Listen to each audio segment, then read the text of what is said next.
जय श्री पुरुषोत्तम भगवान। 25वां अध्याय आरंभ। राजा दृढ़धनुआ बोले, हे ब्राह्मण, हे मने, अब कृपा करके पुरुषोत्तम के व्रत के उद्यापन की विधि कहिए। पुरुषोत्तम मास के कृष्ण पक्ष में 14, नवमी, अष्टमी इन तिथियों में उद्यापन करना चाहिए। इस पुण्य पुरुषोत्तम मास में प्रातः काल उठकर प्रातः काल की सब क्रिया करके जैसे सामग्री मिले उसी से 30 ब्राह्मणों को न्योता देवें। यदि शक्ति न हो तो 5 या 7 ब्राह्मणों को न्योता देवें। दोपहर में सुंदर मंडल बनाए। मंडल के ऊपर तांबा या मिट्टी के छिद्र रहित 4 कलश स्थापन करें।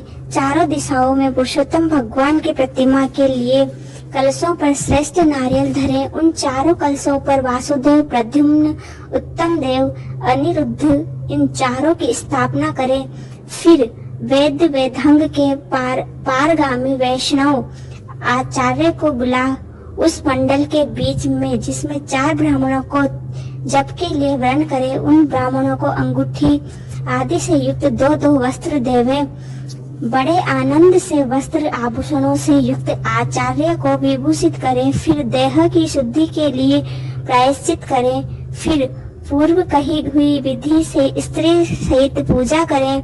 वर्ण किए हुए ब्राह्मण से चारों तरह का चतुर्विह का जप कराएं। चारों तरफ 4 अखंड दीपक जलाएं। फिर क्रम से नारियल आदि को से अर्घ्य दान करें। अर्घ देने का मंत्र, हे देव देवेश, हे पुराण पुरुषोत्तम, हे हरे, आपको नमस्कार है।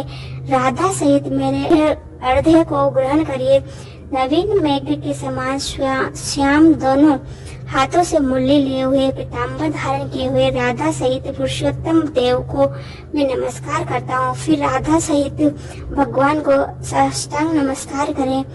फिर ब्राह्मण को सुवर्ण सहित पूर्ण पात्र देव और फिर आनंद से आचार्य को बहुत सी दक्षिणा देवे। पश्चात भक्ति से स्त्री सहित आचार्य को वस्त्र आभूषण से प्रसन्न करें।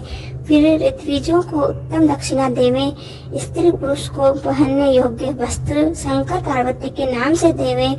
8 प्रकार का पद देवें और जूतों का जोड़ा